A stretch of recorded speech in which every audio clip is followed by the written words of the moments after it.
Alhamdulillah acara hari ini di Bekasi luar biasa meriah. Sambutan dari masyarakat bersama dengan PKS Bekasi yang pagi hari ini kumpul sama-sama, olahraga bersama dari mulai senam, flash mob, kemudian malah jadi jalan sama-sama. Kemudian ada konvoy menyambut masyarakat. Saya senang sekali. Ini menggambarkan soliditas dan insya Allah kegiatan seperti ini mengirimkan pesan kepada seluruh masyarakat bahwa ada antusiasme untuk kita bersama-sama mendorong kemajuan, menghadirkan keadilan, dan itulah yang kita ingin lakukan sama-sama melalui pemilu dan Pilpres 2024 besok. Secara khusus saya menyampaikan apresiasi kepada pimpinan DPD PKS Bekasi, Kota Bekasi ini Pak Ketua di sini yang mengorganisir. Dan bahkan sudah lama aspirasi itu masuk kepada kami dan sudah kita sampaikan ke DPP beberapa bulan yang lalu. Seluruhnya 35 kabupaten kota itu memang menginginkan capresnya adalah Pak Anies Baswedan, sehingga ditujukan kepada siapa ya tentunya kita akan lihat nantinya ya. Nah, ini menarik soalnya ya apa yang disampaikan oleh Anies Baswedan dalam hal pelajaran berdemokrasi, yaitu bahwa kekuasaan rakyat itu tidak pernah berpindah, kekuasaan itu tidak pernah berpindah. Jadi kalau ada yang merasa bahwa dia memegang kekuasaan, itu berarti dia tidak paham tentang pelajaran berdemokrasi. Menarik. Coba kita bahas sedikit ya ini, karena penting juga biar kita kembali kepada basic ya, bahwa bernegara itu harus dilandaskan pada prinsip-prinsip dasar-dasar yang sudah dituliskan di konstitusi kita. Dan konstitusi sebagai the supreme law of the land, sebagai hukum tertinggi negara itu harus kita hormati. Pembatalan yang menurut saya mencederai demokratisasi di Kota Bekasi.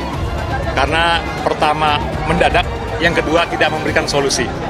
Betul tadi malam jam 9:30 memberikan surat izin, tapi sudah nggak ada artinya karena perlu persiapan. Sehingga di balik pembatalan ini justru masyarakat semakin dekat dengan Pak Anies. Coba kalau senam saja di GOR, tidak akan semeriah seperti ini. Banyak keberkahan di balik pembatalan yang dilakukan oleh Bapak PLT untuk acara PKS kali ini. Terima kasih. Gimana? Karena apa sih Pak? Informasinya yang kami terima karena nanti malam ada pertandingan antara Bayangkara melawan PSM Alsat. Tapi itu sejak survei sudah disampaikan, oke kita sepakat tidak menggunakan rumput utama. Bahkan kita membuat border, sip, keluar izin. Tapi tiba-tiba karena mendengar sang pelopor perubahan hadir Kota Bekasi, maka dengan seenaknya dia membatalkan tanpa mengundang dan tanpa memberikan solusi. Ini yang akan kita bawa ke dalam ranah hukum sekaligus ke depan insya Allah. Adanya yang berpindah dan berganti itu kewenangan dalam menjalankan kekuasaan ya. Jadi kalau ada yang merasa kekuasaan di tangan dirinya, maka dia sedang tidak menghargai prinsip-prinsip dasar dalam sebuah demokrasi. Karena prinsip dasar demokrasi, kekuasaan ada di tangan rakyat. Oke? Mari kita kembali pada pelajaran konstitusi ya, dengan apa yang disampaikan oleh Anies Baswedan ini. Tapi sebelumnya saya bacakan dulu mengenai hal ini, nanti kita akan bahas soal prinsip ini ya. Oke. Sebagaimana dilansir oleh tv1news.com, Anies bicara orang khawatir hilang kekuasaan. Kalau ikut andil negara melecehkan rakyat ya. Jadi kalau ikut andil ya, negara melecehkan rakyat, maksudnya begitu. Oke, coba kita bacakan sedikit. Ini bertemulah antara keinginan kader struktur dari Depera, DPC, DPD, dan DPW Jawa Tengah, kemudian dengan keputusan yang kemarin diambil oleh Majelis Syuro dan pimpinan itu sama, yaitu menginginkan Pak Anies Baswedan sebagai Capres 2024.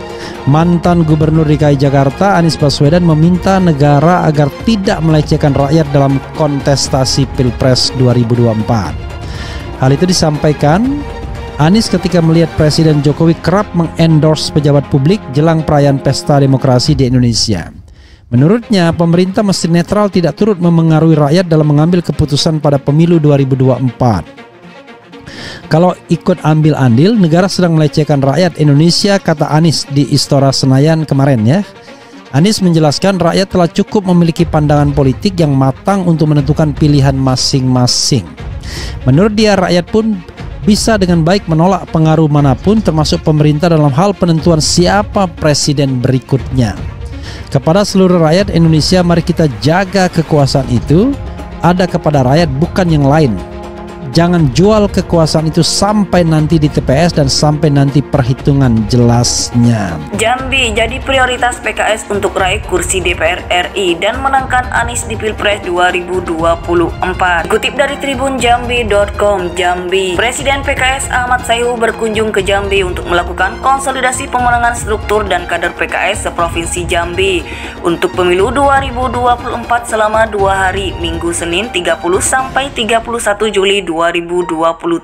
Pertama, ia melakukan konsolidasi ke kantor DPD PKS Kota Jambi di Kota Baru untuk menguatkan struktur kepengurusan PKS di tingkat DPW dan DPD Kota Jambi hingga struktur kepengurusan paling bawah. Jadi, saya kesini untuk melakukan konsolidasi ke DPW Provinsi Jambi dan kita ingin berusaha untuk struktur semuanya solid, mulai dari DPW, DPD, DPC sampai dengan DPRA ke bawah untuk memenangkan PKS sebagai partai dan capres Anies Rashid Baswedan pada pemilu 2024. Kedatangan Ahmad Sayhu ke Jambi ini menandakan bahwa Jambi menjadi prioritas untuk bisa mendapatkan kursi DPR RI dan juga perolehan suara untuk memenangkan Anies Baswedan sebagai presiden. Hal ini juga diakui oleh Ahmad Sayhu. Betul, Jambi jadi prioritas karena dari sisi partai tentu kita berharap DPR RI akan bisa kita dapatkan kembali, karena dulu juga kita pernah dapat DPR RI dari Jambi, itu peluangnya besar, ucapnya.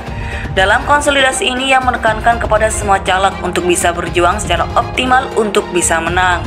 Selain melakukan konsolidasi di DPD PKS Kota Jambi, Ahmad Sayhu juga akan melakukan konsolidasi di DPD PKS Bungo dan juga DPD PKS Kerinci. Mengingat basis suara PKS di kedua wilayah tersebut cukup besar karena memiliki wakil bupati.